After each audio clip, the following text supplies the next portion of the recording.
इतनी अच्छी ट्रेनिंग के बाद फिर जो बाबा ने हमें बहुत सारी नई टेक्निक्स और नया कंटेंट दिया है, उसके साथ साथ बाबा कहते हैं दूसरों की सेवा के साथ साथ स्व सेवा भी ज़रूरी है।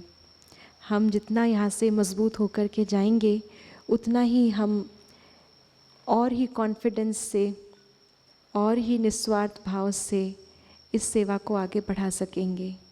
और टीचर्स तो हैं ही बाबा को प्रत्यक्ष करने वाले अपने फीचर्स से, इसलिए उन फीचर्स को और भी ज़्यादा तराशने के लिए हमारे बीच में हमारे बड़े जो समय निकाल कर आए हैं, आज सारा दिन हम उनसे लाभ लेंगे, उनके ज्ञान का, अनुभवों का, उनकी योग के प्रकंपन का। तो सर्वप्रथम हम करतल ध्वनि से स्वागत करते हैं आदरणीय प्रभा दीदी जी का, जिनको बाबा ने मधुबन इस ज्ञान सरोवर का कार्यभार सौंपा है।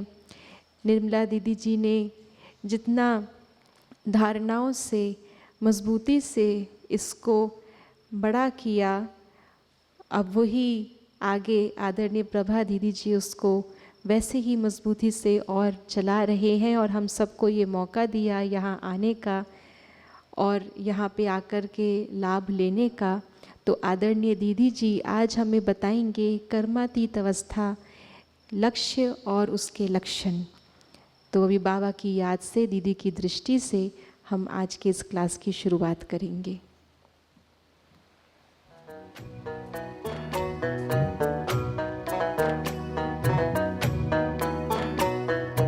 दिल की यही लगन है, मन का यही कथन है। दिल की यही लगन है, मन का यही कथन है। प्रभु याद में खोए रहे हम आपकी तरह, ओ ब्रह्मा बाबा बन जाए हम आपकी तरह। दिल की यही लगन है, मन का यही कथन है। दिल की यही लगन है, मन का यही कथन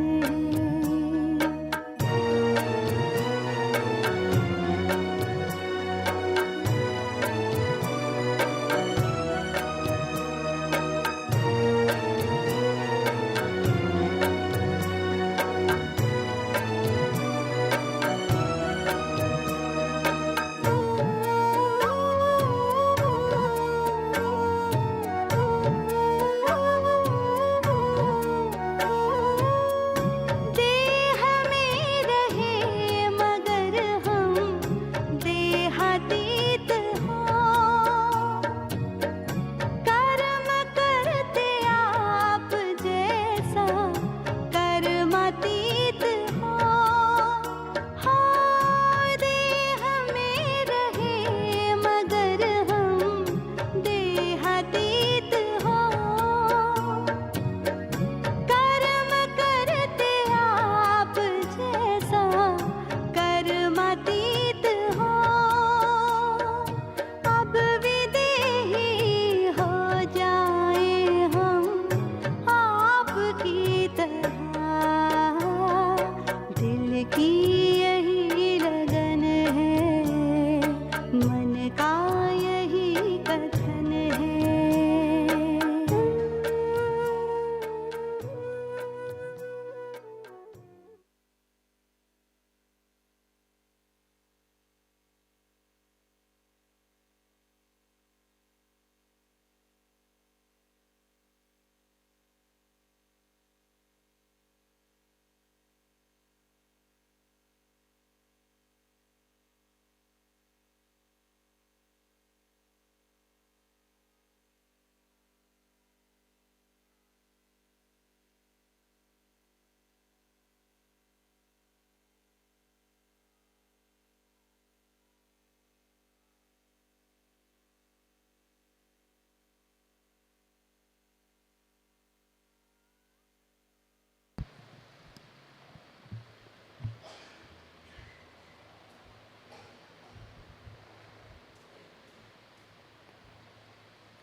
ओम शांति,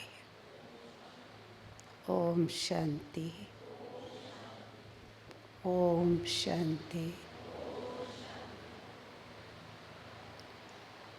बाबा की याद में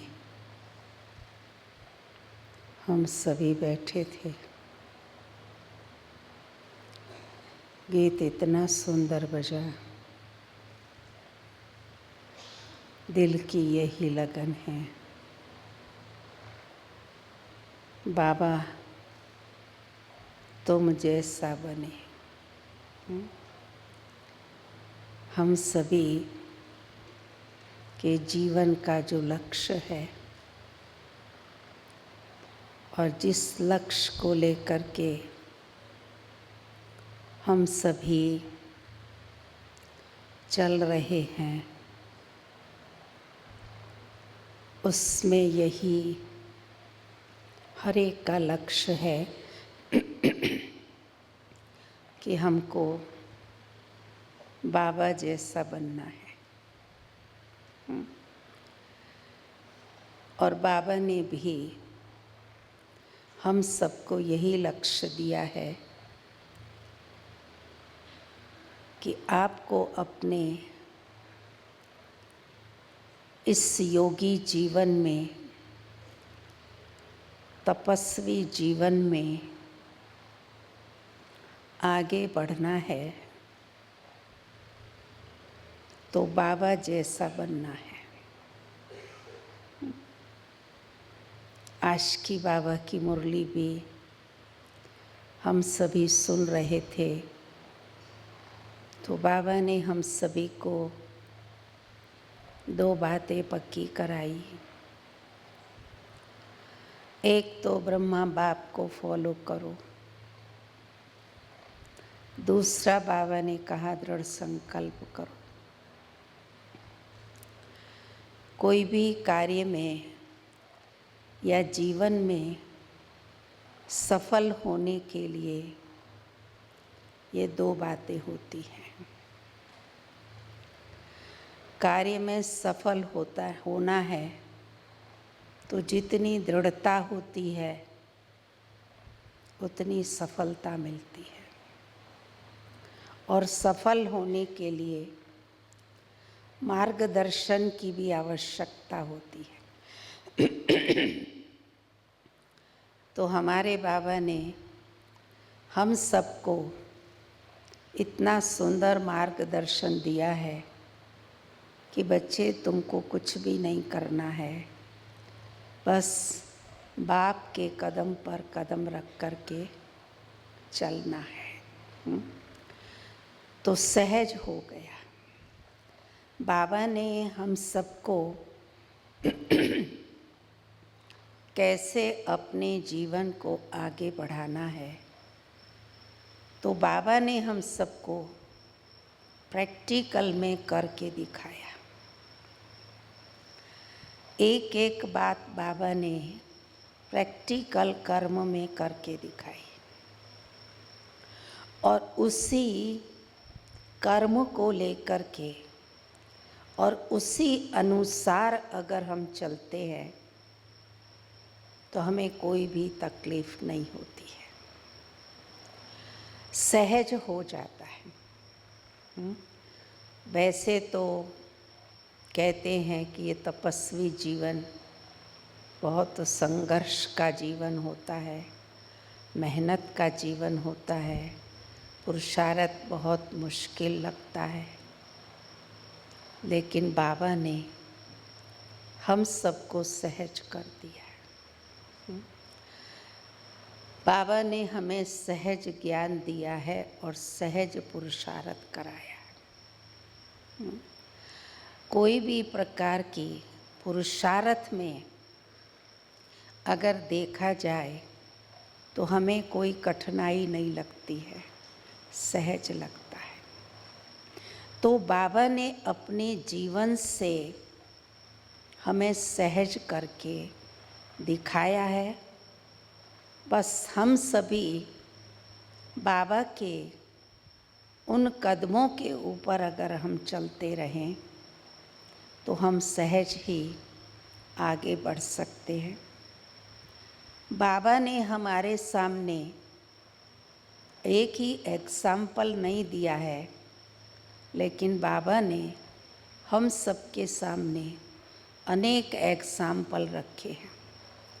बाबा मम्मा तो एग्जाम्पल थे, लेकिन साथ साथ बाबा ने हम सबको सामने दादियों का भी एग्जाम्पल सामने रखा है। कई ये भी कह सकते हैं कि हमने तो बाबा मम्मा को देखा ही नहीं है, तो हम कैसे चले। लेकिन बाबा मम्मा को नहीं देखा, लेकिन प्रैक्टिकल में दादियों को तो देखा है ना। मैं समझती हूँ ऐसा कोई नहीं होगा जिन्होंने दादियों को नहीं देखा होगा। सबने दादियों को देखा है।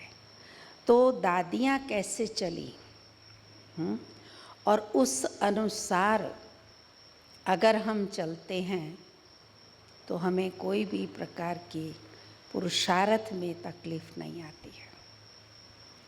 आज का विशेष जो टॉपिक है कर्मातीत स्थिति, और कर्मातीत स्थिति जो कि हमारी संपूर्ण स्थिति है, और हम सबका यही लक्ष्य है कि हम कर्मातीत स्थिति को प्राप्त करें। क्यों कर्मातीत स्थिति को प्राप्त करना है?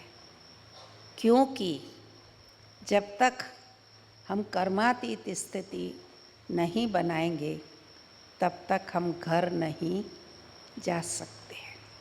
तो घर जाने के लिए हमें अपनी स्थिति को कर्मातीत बनाना है। कर्म करते हुए भी कर्म से हम न्यारे होकर के कर्म करें। तो कर्मातीत स्थिति क्या है? कर्मातीत स्थिति किसको कहेंगे? कि कर्म कर रहे हैं लेकिन कर्म के बंधन में ना आए, कर्म सहज करें। क्योंकि बाबा ने हम सबको जो योग सिखाया है, जिसको सहज योग कहते हैं, ज्ञान योग कहते हैं, और तीसरा कर्म योग कहते हैं। तो कर्म योग का अर्थ ही है कर्म करते हुए भी योग। तो जिसका कर्म करते हुए योग है वो कर्मातीत है, और जो कर्म करते हुए कर्म के बंधन में आ जाते हैं वो बंधन युक्त आत्मा बन जाते हैं, वो कर्म योगी नहीं बन सकते। तो बाबा हम बच्चों को कहते हैं कि कर्म योगी बनने के लिए हमें अपने को कर्म करते हुए भी न्यारा बनाना है। तो कर्म करते हुए न्यारा बनने के लिए बाबा ने हम सबको सबसे सहज विधि यही बताई कि कर्म कौन कर रहा है और योग किसका है।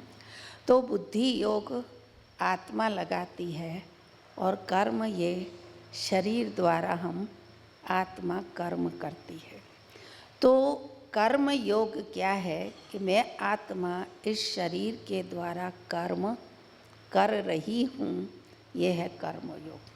तो जब हम आत्मा इस शरीर के द्वारा कर्म कर रही हूँ तो मैं कराने वाली अलग हूँ, और मैं इस शरीर के द्वारा कार्य करा रही हूँ। तो जब शरीर के द्वारा कार्य करा रहे हैं तो शरीर अलग है और आत्मा अलग है। ये हम सबको ज्ञान सुनाते हैं कि भाई आत्मा ही इस शरीर के द्वारा कर्म करती है। तो हम भी अगर यही बुद्धि में रख कर के चले कि मैं आत्मा इस शरीर के द्वारा कर्म कर रही हूँ, तो मैं आत्मा कर्म के बंधन में नहीं फंसूंगी, और कर्म करते हुए भी हम न्यारे रहेंगे। हम करा रही हूँ और ये शरीर कर रहा है। तो करते हुए भी जैसे कि कर्म का बोझ नहीं होगा। बोझ कब होता है? जब हमारे बुद्धि के अंदर ये होता है कि मैं कर रही हूँ, तब बोझ आता है। मैंने इतना किया, मैं कर रही हूँ, मुझे करना पड़ता है, तो क्या हो जाता है? बोझ आता है। और मैं कर आ रही हूँ इस शरीर के द्वारा, तो हम हल्के हो जाते हैं। हमने देखा, बाबा को भी देखा, दादियों को भी देखा। दादियाँ हमेशा क्या कहती थी? हमने प्रकाश मणि दादी को देखा। दादी हमेशा एक ही बात कहती थी, कराने वाला बाबा है, वो करा रहा है और मैं कर रही हूँ। तो क्या होते थे? हल्के हो जाते थे। कराने वाला बाबा है और मैं कर रही हूँ, तो क्या होंगे? एकदम हल्के रहेंगे, कर्म का बोझ नहीं आएगा।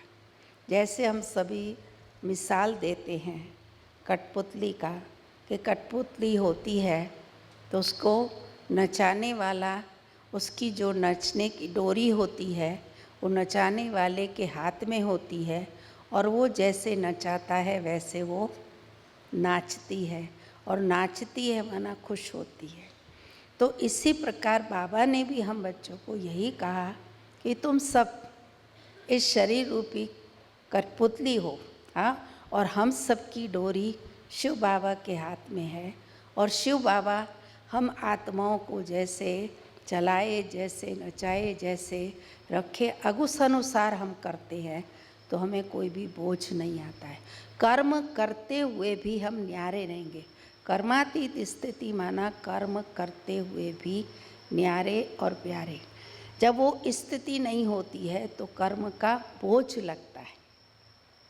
और जब बाबा करा रहा है, हम करने वाले हैं, तो कोई बोझ नहीं। कितना भी कार्य होगा लेकिन उस कार्य का हमको बोझ नहीं लगेगा, हल्का लगेगा। तो कर्म करते हुए भी हम कर्म के बंधन में ना आए। आज क्या होता है कि हम कर्म करते हैं तो वो बंधन है, हम इतना करते हैं, उतना करते हैं, इतना किया, उतना किया, मैं ही करती हूँ, मुझे ही करना पड़ता है।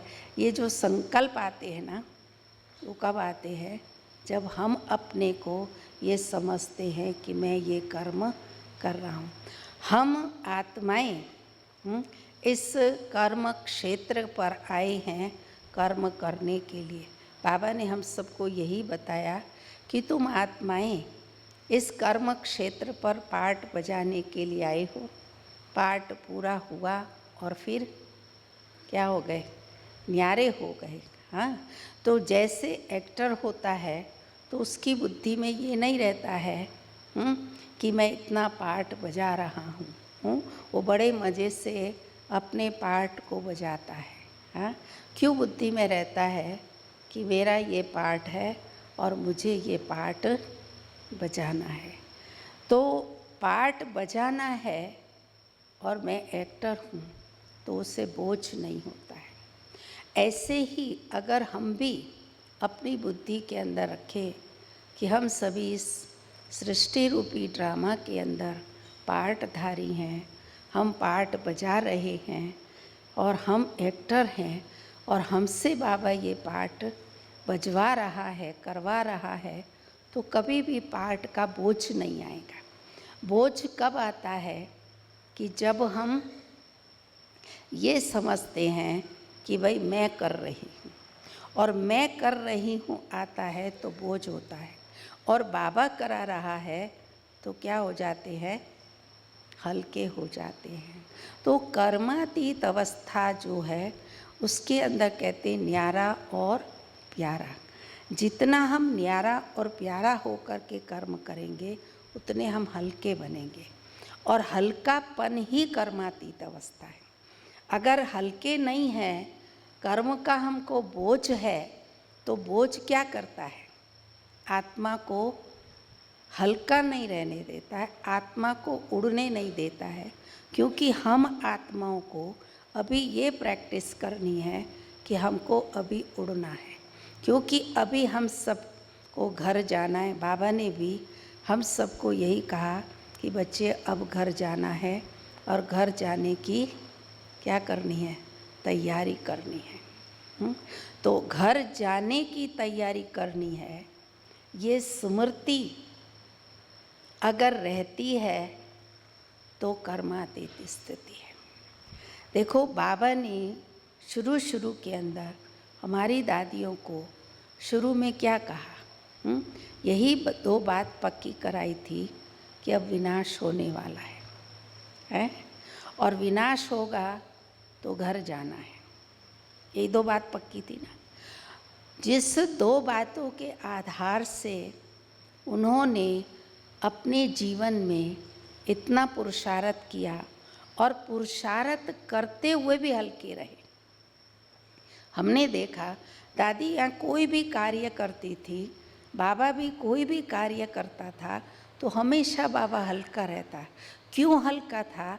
क्योंकि बाबा की बुद्धि में ये था कि अभी हमको घर जाना है, घर जाना है, पाठ पूरा हुआ है, ये पाठ बजाना है। अगर ये स्मृति है तो कार्य करते हुए भी हम हल्के रहेंगे। कितना भी बड़ा कार्य होगा लेकिन वो कार्य का बोझ नहीं आएगा। यही स्मृति रहे कि बस अब हमको घर जाना है और ये पाठ पूरा हुआ। क्यों? आत्मा घर कैसे जाएगी? आत्मा घर तो इस शरीर को छोड़ करके ही जाएंगी ना। ये शरीर तो यहाँ ही रहेगा। तो इस शरीर से न्यारा होने के लिए हमें ये अभ्यास करना होगा कि हमें अब घर जाना है। जो करना है वो हमें अभी ही करना है। दादियों ने क्या पुरुषार्थ किया? यही पुरुषार्थ किया। बाबा ने कहा था कि बच्चे तुमको अब घर जाना है, अब अंतिम घड़ी है। और अंतिम घड़ी के लिए दादियों को बाबा ने क्या पक्का कराया था कि देखो अगली दिवाली नहीं आएगी। पुरुषार्थ के लिए कहा था कि अगली दिवाली नहीं आने वाली है, ऐसा पुरुषार्थ करो। तो दादियों ने वही पुरुषार्थ किया। उन्होंने अगली दिवाली नहीं देखी, उन्होंने जो किया पुरुषार्थ कि भाई अगली दिवाली आने तक हमें पुरुषार्थ करना। आएगी नहीं, बुद्धि में क्या था कि अगली दिवाली आएगी नहीं और जो हमें करना है वो भी करना है। तो अगली दिवाली नहीं आएगी और कर ही लेना है। तो उन्होंने किया, ऐसा पुरुषार्थ किया। और ऐसा पुरुषार्थ किया इसलिए दादियाँ हल्की रही।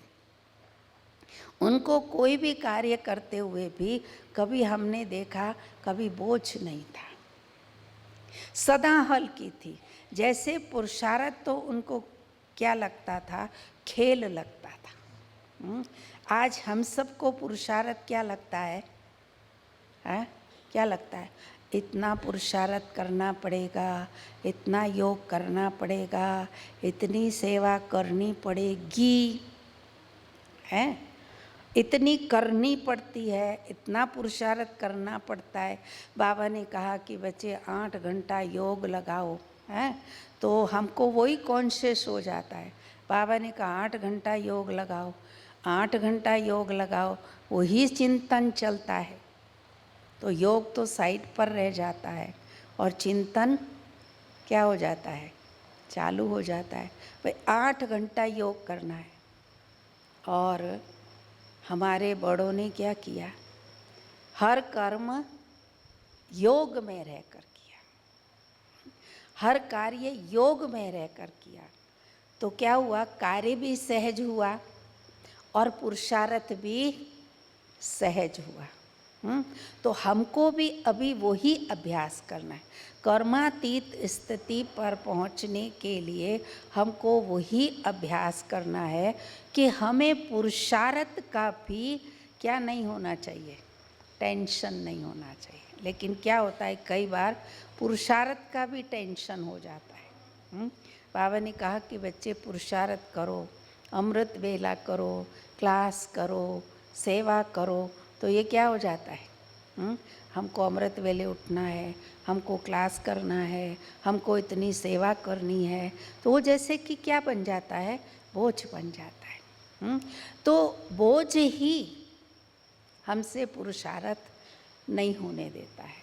तो जो भी हम पुरुषार्थ करते हैं, जैसे नेचुरल होना चाहिए। और नेचुरल कब होगा? जब हम बाबा की याद में होंगे कि हमको करना है। जैसे मैंने पहले भी कहा ना कि एक्टर होता है, उसको कभी टेंशन नहीं होता है कि मुझे पार्ट बजाना है? उसको ये एक नेचुरल होता है कि मुझे ये पार्ट बजाना है, और वो नेचुरल करता है। मान लो किसी को राजा का पार्ट बजाना होता है तो सहज राजा का पार्ट बजाता है, किसी को भिखारी का पार्ट बजाना है तो वो सहज बजाता, उसको टेंशन नहीं हो मैं भिखारी का पार्ट कैसे बजाऊंगा, राजा का पार्ट कैसे बजाऊं, मैं तो राजा नहीं हूँ, मैं तो भिखारी नहीं हूँ, है ना। टेंशन नहीं, हल्का, मुझे पार्ट बजाना है, ये स्मृति है उसको, मुझे पार्ट बजाना है। हम अपनी इस स्मृति को भूल गए। मुझे करना, ये कार्य करना है, मुझे पार्ट बजाना है, ये स्मृति नहीं है, इसलिए हमको बोझ लगता है। तो बोझ को हल्का करने के लिए हमको ये कार्य सहज रीति करना है। और बाबा ने इतना हम सबको सहज कर दिया कि बाबा ने प्रैक्टिकल करके दिखाया। हमने देखा बाबा ने कोई स्थूल कार्य भी किया तो बहुत सहज रीति, कितना भी मुश्किल से मुश्किल कार्य भी होता था तो सहज हो जाए। क्यों सहज हो जाता है? कोई भी कार्य सहज क्यों हो जाता है? क्योंकि एक तो हमको ये स्मृति रहती है कि हम ये कार्य कर रहे हैं, दूसरी हमको ये स्मृति रहती है कि हमको ये कार्य कराने वाला कौन है। अगर ये स्मृति है कि कराने वाला कौन है, हमारा साथी कौन है, तो साथी है तो जो भी हम कार्य करेंगे वो हमको साथी को साथ रख करके करेंगे तो क्या मुश्किल लगेगा कि सहज लगेगा? सहज लगेगा ना। साथी को अलग कर देते हैं और कार्य को अलग कर देते हैं। बाबा ने कहा कार्य करते हुए भी ये बाबा ना भूले, साथी ना भूले, लेकिन हम सब क्या करते, ये कार्य है, ये ड्यूटी है, ये कार्य कर रहे हैं, इसीलिए उसका बोझ आता है। अगर हम सेवा कर रहे हैं और बाबा की सेवा कर रहे हैं, बाबा कराने वाला है, तो हम सब क्या हो जाते हैं? हल्के हो जाते। दादियाँ क्या करती थी? हमेशा यही कहती थी। हम तो हमेशा दादियों के साथ बहुत रहे, हम देखते थे कि दादी हमें कोई बाबा करा रहा है, बाबा करा रहा है, उनके मुख में बाबा के सिवाय दूसरी कोई बात नहीं थी। बाबा ने करा है, बाबा ने दिया है, बाबा करा रहा है और हम कर रहे हैं। आज हमको बुद्धि में क्या आता है? मैं ये कर रही हूँ, जब मैं करूँगी तो भारी होंगी ना, और बाबा कराएगा तो क्या होंगे? हल्के हो जाएंगे। बाबा कराएगा तो हम उड़ेंगे, अगर मैं करूँगी तो क्या हो जाएंगे? उड़ेंगे। है बोझ आ जाता है। मैं करती तो बोझ आता है, उड़ ही नहीं सकते। तो उड़ने के लिए बाबा ने हम सबको इतनी सहज विधि बताई कि बच्चे कोई भी कार्य करते हो तो कार्य करते हुए भी हमेशा ये बुद्धि में रहे कि बाबा मेरे से करा रहा है और मैं ये कार्य सेवा कर रही हूँ, तो कभी भी बोझ नहीं आएगा। बोझ तभी आता है जब हमारी बुद्धि के अंदर कार्य होता है। बाबा कितना सहज करा के देखो, बाबा कितने बड़े बड़े कार्य अपने आप करा लेता है। जो हम समझते थे कि भाई असंभव है, हमारे अंदर कौन सी शक्ति है जो हम कर सकते हैं। कभी अपने जीवन में सोचो कि हम सभी क्या थे, है हमारी जीवन क्या थी, लेकिन बाबा ने हम सबके जीवन को क्या बना दिया। बाबा ने हम सबके जीवन में कितनी हिम्मत भरी है, कितना साहस भरा है, कितनी शक्ति भरी है, जो आज कोई भी कार्य को हम करने के लिए क्या करते हैं? हिम्मत रखते हैं। और कहते भी हैं कि वे बाबा कहता है बच्चे हिम्मत है मदद है, मदद है बाप। अगर हम हिम्मत रखते हैं तो बाबा हम बच्चों को मदद देता है। ये सबका अनुभव है। हम सब अनुभव करते हैं कि एक हिम्मत रख कर के हम चलते हैं तो बाबा की मदद मिलती है। और जब बाबा की मदद मिलती है तो जो भी हम कार्य करते हैं वो क्या हो जाता है, सहज हो जाता है। कार्य मुश्किल नहीं लगता है, सहज होता है। तो मुश्किल को सहज जो है बाबा करा रहा है। तो कोई भी कार्य अगर हम अपनी बुद्धि से कहते सोचते हैं मैं ये करता हूँ तो मुश्किल है, बाबा करा रहा है तो सहज हो जाएंगे। और फिर क्या होगा, जो भी कार्य करेंगे वो हल्के होकर के करेंगे। तो हल्के होकर के करना ही कर्मातीत स्थिति है। और हल्के नहीं है तो स्थिति क्या आ जाती है, देह अभिमान में आ जाए। देह से न्यारे स्थिति होकर के रहे, कार्य करे तो ये कर्मातीत अवस्था। अगर देह में अभिमान मैं करती हूँ तो वो कार्य मुश्किल हो जाएगा।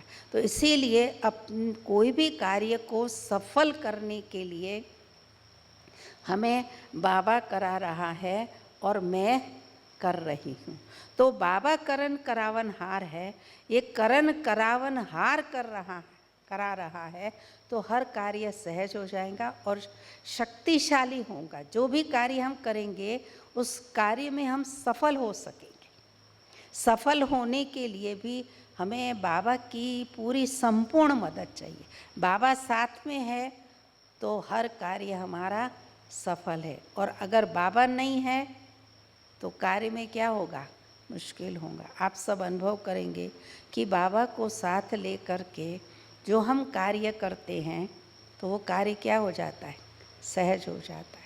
और जब हम ये सोच करके कार्य करते हैं कि मैं कर रही हूँ तो वो कार्य में क्या हो जाता है, हाँ, थोड़ी सी कभी कभी ऊंचाई नीचाई भी आ जाती है। और जब बाबा करा रहा है तो क्या होता है, वो कार्य एक तो एक्यूरेट भी होगा और दूसरा हमें कोई भी प्रकार की ये कहे मुश्किलात होगी कि होगा या नहीं होगा, ये संशय नहीं होगा। क्योंकि जो भी है वो बाबा करा रहा है और बाबा करा रहा है तो हर कार्य राइट होगा। मैं कर रही हूँ तो कभी भी ऊपर नीचे हो सकता है, लेकिन बाबा कराएगा तो हर कार्य राइट होगा। बाबा ने और दादियों ने हमेशा यही स्लोगन अपने साथ रखा कि जो भी कार्य करा रहा है बाबा करा। बाबा ब्रह्मा बाबा भी कहते थे मैं नहीं करता हूँ। बाबा क्या कहते थे, शिव बाबा सुप्रीम बाप करा रहा है, मैं तो सिर्फ इंस्ट्रूमेंट हूँ। तो बाबा ने भी वही लक्ष्य रखा, हमारी दादियों ने भी वही लक्ष्य रखा कि भाई मैं कार्य नहीं कर रही हूँ, बाबा करा रहा है और बाबा का कार्य है और बाबा करा रहा है। तो कार्य करते हुए भी सदा हल्के रहे। तो हल्का रहना ही ये कर्मातीत स्थिति है। तो अभी हमको अपनी स्थिति को ऐसा पावरफुल बनाना है।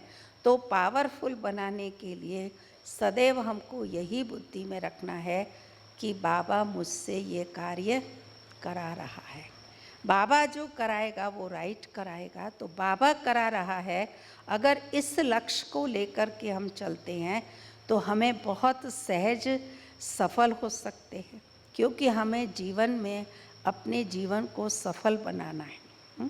तो सफल जीवन को बनाने के लिए हमें बाबा को अपना पक्का साथी बनाना है। और जब बाबा हमारा साथी है तो वैसे भी भक्ति में भी कहते थे कि जिसका साथी है भगवान उसको क्या रोकेगा आंधी और तूफान। तो भगवान हमारा साथी है।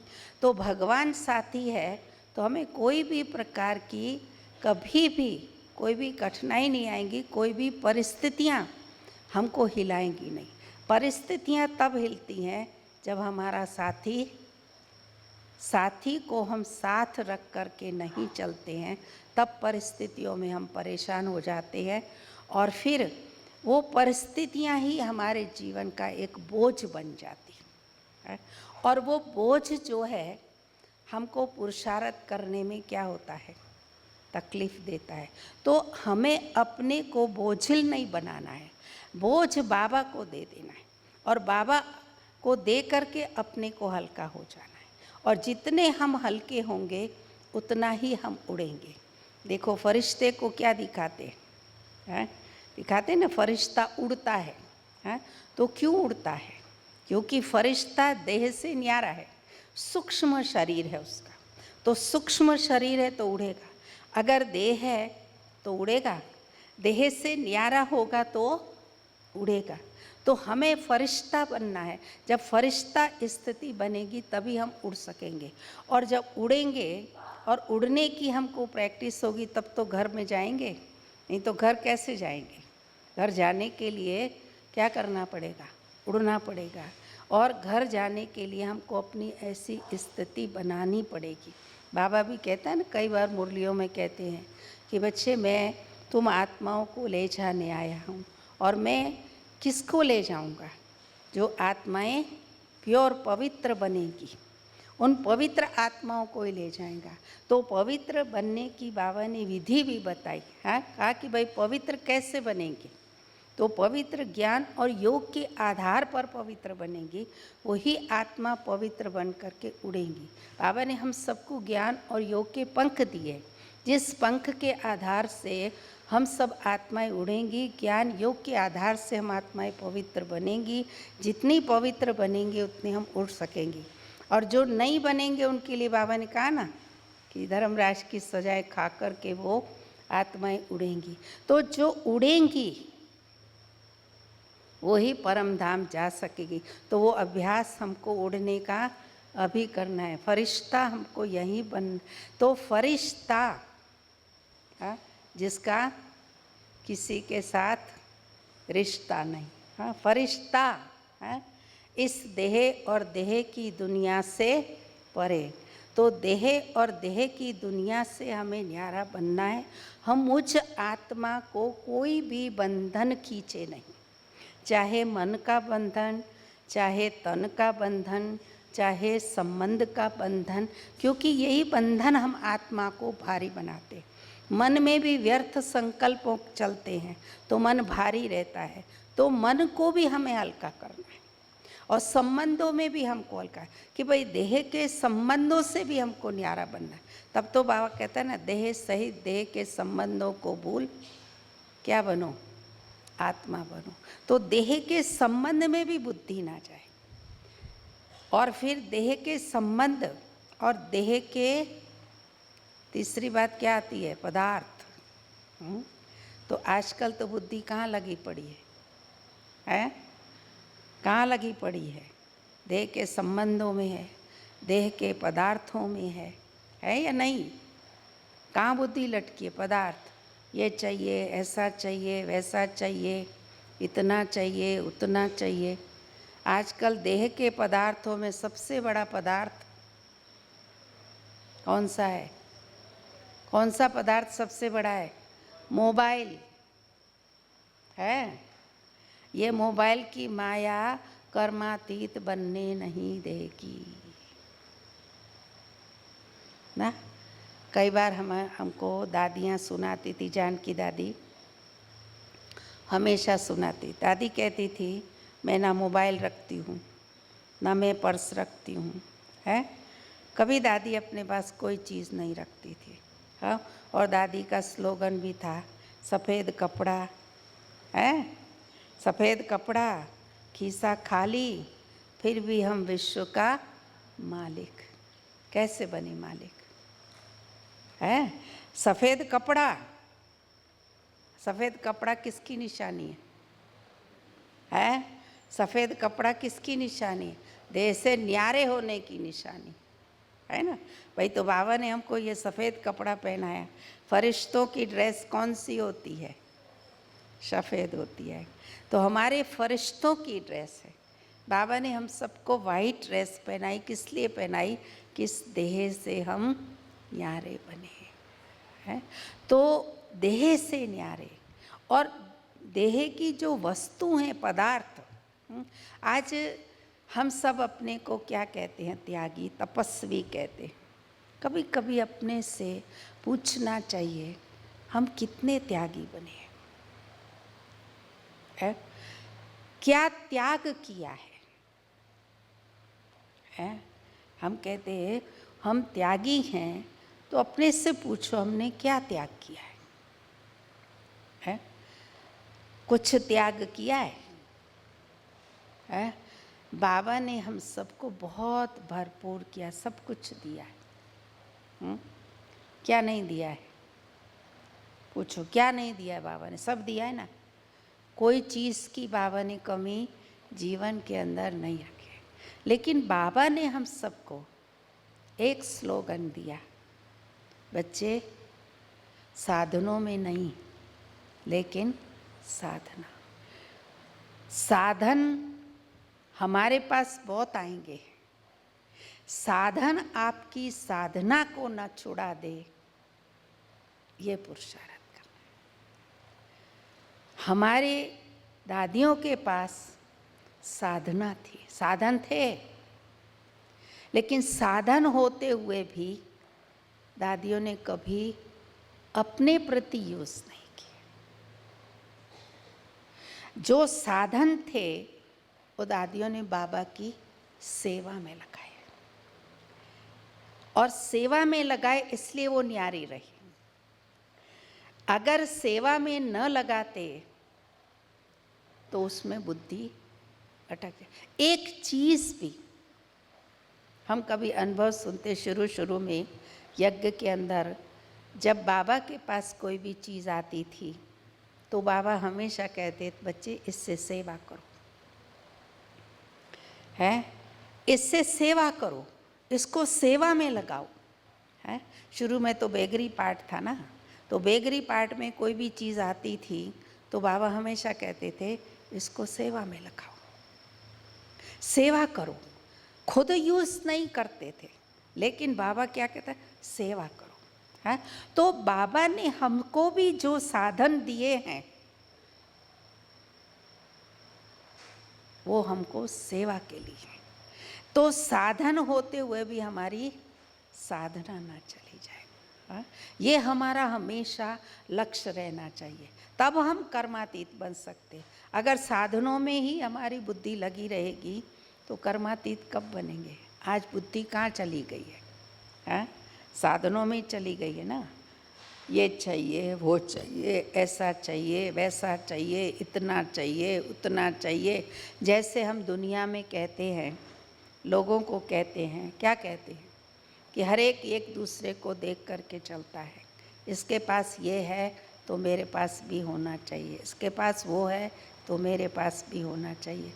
आज हम सब की भी यही कंपटीशन है, और ये कंपटीशन है, तो इस कंपटीशन में हम अपनी बुद्धि को न्यारा कर सकते हैं। होगी बुद्धि, सारे दिन बुद्धि में यही रहेगा। सवेरे से उठेंगे तो रहेगा ये चीज़ कैसे लाए, क्या करे, कैसे करे, कैसे करे, वही चिंतन चलता है। बाबा तो याद ही नहीं रहता है। क्लास में भी हम बैठेंगे, क्लास भी कराएंगे तो क्या करेंगे, हैं? वही बुद्धि में रख करके इशारे देते हैं, तो बाबा तो नहीं हुआ ना, सेवा तो नहीं हुई ना, स्वार्थ तो भरा हुआ है ना। फिर हम लोग ये कहते हैं,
मैं सुना रही थी कि कंपटीशन में अगर हम रहेंगे तो कभी भी हम न्यारे नहीं बन सकते हैं, क्योंकि बुद्धि के अंदर सदैव हमारा वो ही रहेगा। तो बाबा ने हम सबको जो लक्ष्य दिया है, जब हम बाबा के बने, ये ब्रह्मा कुमारी जीवन स्वीकार किया, तो किस लक्ष्य से आए थे? जो लक्ष्य लेकर के आए थे वो चलते चलते लक्ष्य क्या हो जाता है? ढीला हो जाता है। बस बुद्धि साधनों में लग जाती है।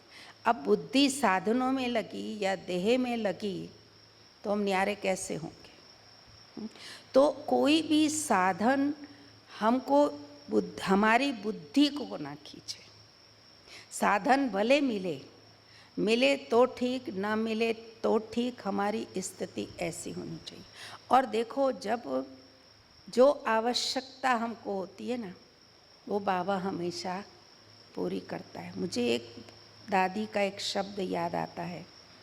दादी हमेशा कहते थे कि ये ब्रह्मा कुमारी ड्रेस हमने पहना है, हाँ, और इस ब्रह्मा कुमारी ड्रेस पर, ये सफ़ेद साड़ी के ऊपर आपको हर चीज़ मिलेगी। आपको जो चाहिए, जो आवश्यकता है, वो आपको मिलेगी, है। तो दादी हमेशा ये बोलती थी, और हम सब ने भी ये देखा है कि बाबा ने हम सबके जीवन में कोई कमी नहीं रखी। बाबा ने हम सबको बहुत भरपूर किया है, लेकिन हमको इतना बाबा ने भरपूर किया है, हमारा अभी ये होना चाहिए कि बस अब हमको इन सब से अपनी बुद्धि को हटा कर के अब घर जाना है, ये संकल्प करना है। देखो, ये जुलाई मास दीदी का मास चल रहा है ना। दीदी मनमोहिनी का मास चल रहा है। आप लोग जानते हैं दीदी मनमोहिनी को? कौन कौन जानते हैं? बहुत थोड़ी बहनें हैं जो दीदी मनमोहिनी को जानते हैं। दीदी मनमोहिनी जो थी, दीदी का एक ही लक्ष्य था, एक स्लोगन था, अब घर जाना है, अब घर जाना है, अब घर जाना है। उन्होंने धुन लगाई थी, अब घर जाना है, तो घर जाने की धुन होनी चाहिए, क्योंकि घर तो सबको जाना है। बाबा ने पहले ही कहा ना कि संकल्प दिया कि अगली दिवाली नहीं आने वाली, इसलिए वो पुरुषार्थ किया। तो हमारा भी वही पुरुषार्थ होना चाहिए कि भाई अब हम घर जाना है। कभी भी हम सबको सुनाते तो है ना, कभी भी ये शरीर छूट सकता है, इसका कोई भरोसा नहीं है, लेकिन हमको तो बहुत भरोसा है। हम सबको तो बहुत भरोसा है, इसलिए हमको ये चाहिए, वो चाहिए, ऐसा चाहिए, वैसा चाहिए, इतना चाहिए, उतना चाहिए, उसमें बुद्धि फंसी हुई है। और ये फंसी हुई बुद्धि, जितना हम साधनों में फंसेंगे उतना बाबा की याद नहीं रहेगी, ये पक्की बात है। वो साधन ही याद आते हैं, बाबा याद नहीं आता है, साधन याद आते हैं। और साधन कैसे भी करके अपने पास इकट्ठे करने का ही हम प्रयत्न करते हैं। तो बाबा को याद करेंगे तो साधन ऑटोमेटिक आ ही जाएंगे, मिल ही जाएंगे। बाबा हम सबको भरपूर कर देगा, जो बाबा दे देगा। हम ये नहीं सोचे मुझे चाहिए चाहिए नहीं, बाबा देगा। बाबा ने ये जीवन दी है तो बाबा हमको भरपूर करेगा। आप सब ने अनुभव भी किया होगा कि आप सभी बाबा के घरों में रहते हो, तो बाबा ने आप सबको हर रीति से भरपूर किया हुआ है। क्यों? हमने बाबा को जीवन दी है, तो हमारे जीवन का जिम्मेवार कौन है? बाबा है ना। और मेरी क्या आवश्यकता है वो बाबा को पता है। अरे एक लौकिक में भी माँ बाप होते हैं, उनके अपने बच्चे होते हैं, उन बच्चों की आवश्यकता क्या होती है वो माँ बाप भी जानते हैं और वो पूरी करते हैं। ये तो हमारा बेहद का माता पिता है? उसको तो हमको क्या आवश्यकता है, क्या चाहिए, वो बाबा को पता है ना। तो वो पूरी नहीं करेगा क्या? करेगा या नहीं करेगा? हाँ, बाबा करेगा। हम बाबा के ऊपर बैठे, बाबा को जो मेरी आवश्यकता है बाबा हमेशा पूरी करेगा, ये मेरा अनुभव है। है। कभी भी हमने ये नहीं कि ये चाहिए, ऐसा चाहिए, इतना चाहिए, उतना चाहिए, इसके जैसा मैं बनाऊं, उसके जैसा बनाऊं, कभी कोई संकल्प नहीं। बाबा को जो चाहिए, बाबा को आवश्यकता या इस स्थान पर बाबा को कैसी आवश्यकता है वो बाबा आपे ही कराएगा। सिर्फ हम क्या बन जाएं, इंस्ट्रूमेंट बन जाएं कि बस हमको ये करना है, बाबा जो कराए तो हम हल्के बन सकेंगे। नहीं तो फिर हम यहाँ के यहाँ ही बोझ, फिर हम कहते रहे भाई कर्मातीत बनना है, कर्मातीत बनना है। कर्मातीत बनना शब्द रह जाएगा लेकिन प्रैक्टिकल में नहीं हो पाएंगे। तो अभी हम सबको ये बुद्धि से बाबा कहता है ना, हम बेहद के वैरागी बने हैं। भले वो लोग तो संन्यास करते घर बार का, हमने तो कहा घर बार का नहीं, लेकिन बाबा कहता है इन साधनों का है, बुद्धि से अभी अपने किनारा करना। जितना हम अपने को किनारे करेंगे उतना ही हम हल्के बनते जाएंगे और उतने ही ऑटोमेटिक साधन आते जाएंगे। है? देखो यज्ञ में आज क्या नहीं है, क्या नहीं है, कैसे आया? वो त्याग और तपस्या। हमारी दादियों की त्याग और तपस्या से ये यज्ञ भरपूर है। तो हमारा भी जितनी त्याग और तपस्या होगी उतने हम भरपूर बनेंगे। तो अपने को भरपूर बनाने के लिए हमें त्याग और तपस्या को स्थान देना होगा। जितना हम बेहद के वैरागी रहेंगे उतना ऑटोमेटिक ही भरपूर बनते जाएंगे। पाना है तो कुछ कहते हैं ना, छोड़ना पड़ता है।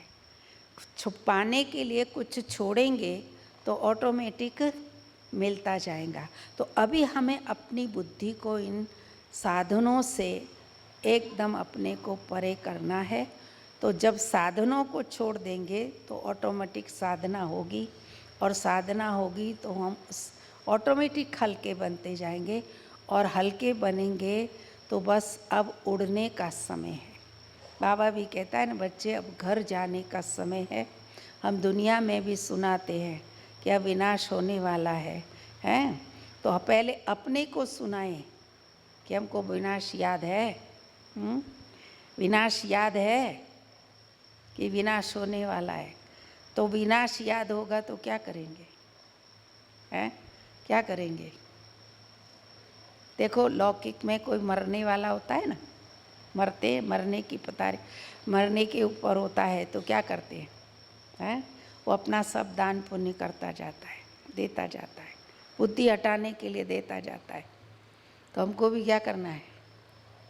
कर जाना है, हटाओ, दान पुण्य करो, है?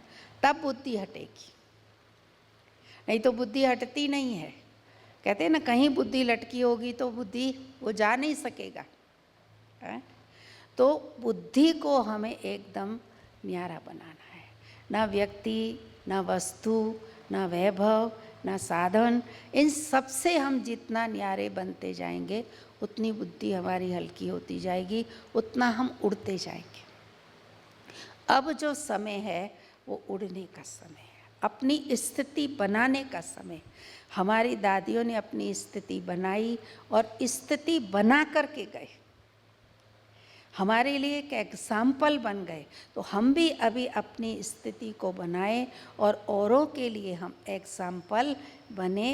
तो अपनी स्थिति को कर्मातीत बनाना है, कर्मों से अपने को बिल्कुल न्यारा बनाना है, प्यारा बनाना है। कर्मों से न्यारे रहें और बाबा के प्यारे रहें। जितना बाबा के प्यारे रहेंगे उतना ऑटोमेटिक न्यारे बनते जाएंगे और हल्के बनते जाएंगे। तो विशेष अब हमारा यही पुरुषार्थ होना चाहिए। ओम शांति।